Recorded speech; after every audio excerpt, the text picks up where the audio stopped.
Oh wow. I'm so intimidated to do comedy in front of like a subcontinental audience. White people laugh at my stuff because of white guilt.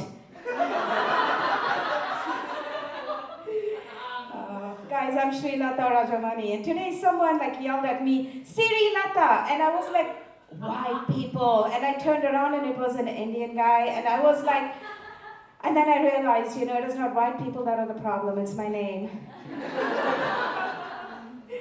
Srilatha is a bit of a challenging name. Like I was in Williamsburg last week at a cafe. There was one barista there, a nice young man named James. He was wearing Tibetan prayer beads.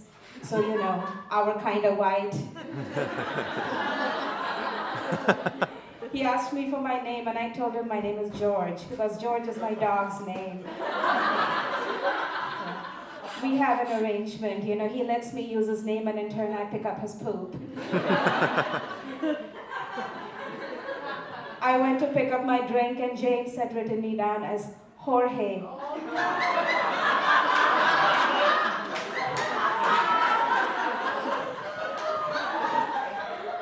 Jorge the Brown George.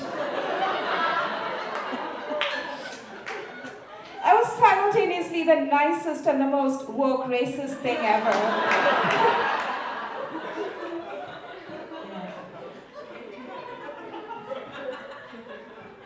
I'm an immigrant, like the ground zero, if you may, ground zero.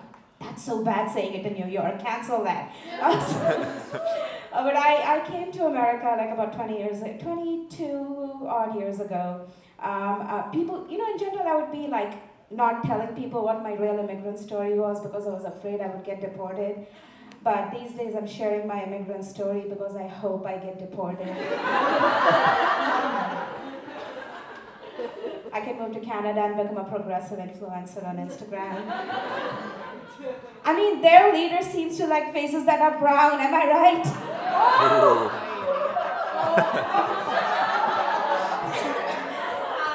I'm only saying that because he won, okay? But my real story is like in the mid-1990s, I was in college in Bombay and I joined the student wing of the Communist Party of India. My dad got so shocked and angry, he sent me to America. Like my dad had me deported to America as a punishment, guys. Like I know some people may think I'm cool, like I'm so rad to have joined the Communist Party, right? Rad stands for radical, right? But I joined not because of ideology, but for the communist recruitment posters. Like at my college, they featured a young Joseph Stalin. Yeah,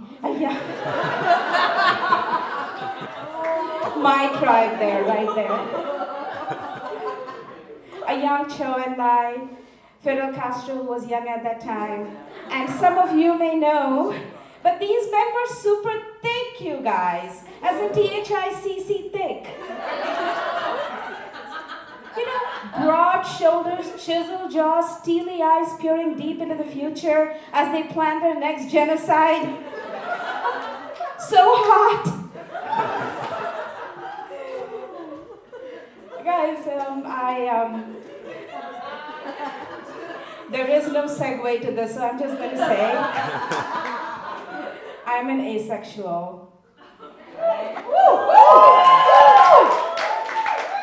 Guys, you shouldn't clap. I only clap for myself, okay? Yeah, it's funny.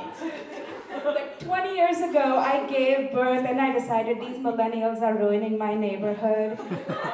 I know, I really, okay, boomers started with me, okay? That's... But I came out a few months ago. I was hesitant because I'm 45 years old now, and in millennial years, this is my afterlife. So I tried to come out, I wanted to test the water, so I came out to a Facebook group called Subtle Curry Girl Trade. Woo! Woo! Alexis! Thank you. And yeah, like her, they were very supportive.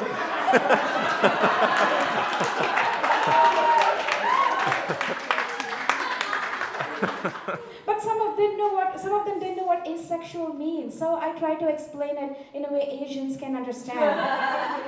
Like I said, my lower parts are like the 38th parallel between North and South Korea.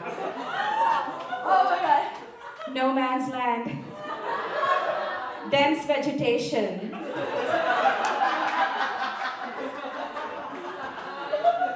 And anyone who approaches it will be shot. Yeah, they embraced me, so I was encouraged. And so I came out to my daughter. I called her up and I said, hey Kavya, I came out as an asexual. And she was like, oh, I thought all parents were.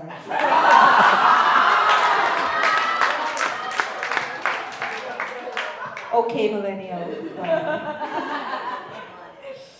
I'm an immigrant in the sense I grew up I grew up in Bombay and I didn't speak English in the way. Like English was my third language. The first was Tamil and then there was parental disappointment. So I still have difficulty with certain terms, like even now after so many years in America, I don't know the difference between coat and jacket. It's true. Right? Thank you. Yeah. I don't know the difference between a mohawk and a mullet, but I know that if a white person wears them, they're probably racist. And I like my community, but I act like a lot of immigrants actively seek their community for like celebrations or for friendship and stuff. I basically seek my community when I go to a waxing salon. Thank you. Right? And like, when I say upper lip and chin, they know that it includes the upper throat, okay? It is implied. And I mean, there are white people in the audience, you must know, I'm a very hairy person coming from a family of hairy people. Like I have female relatives who look like Yoda with hair, Like, my deodorant stick looks like a mannequin at Wig World. Could be my chia pet, my emotional support animal. I'm still.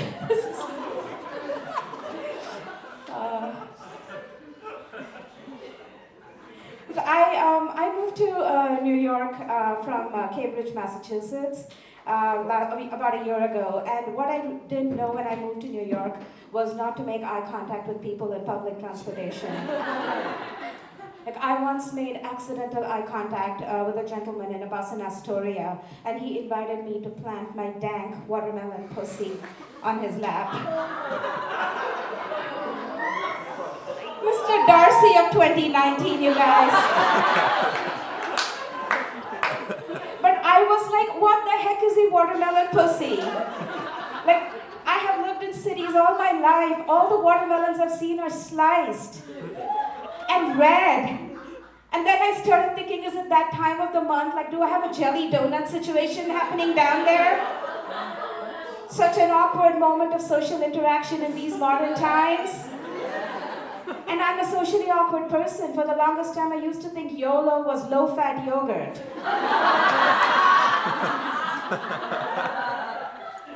I have very cool friends who say cool things like, yes, queen, slay. I have a lot of white lady friends. When I say that, it sounds like I'm paying homage to my colonial overlord of England.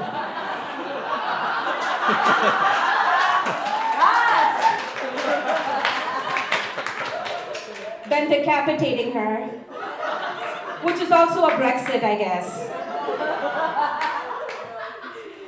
Guys, I moved from Cambridge, and Cambridge is a liberal-friendly place. People there love me, they have my back always. But sometimes I think it is a little bit too much.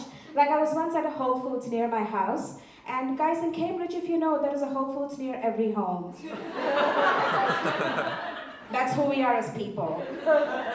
I was third in line at the checkout that day. The first lady in line was writing a check with a quill pen that she was dipping into an ink bottle. Which is again who we are as people in Cambridge. Then there was a lady with a little kid, and then there was me. I started making funny faces at the kid to pass time. The kid laughed. I felt so happy because as a comic, that's a good feeling, The kid laughed and turned to his mom and said, "Mom, that lady is funny." Now Mom looked at me and then she looked shocked. She looked down at the kid and she said, "She's not funny, she's just different from you and me." Guys, I'm Srilatha Rajamani. Thank you all so much.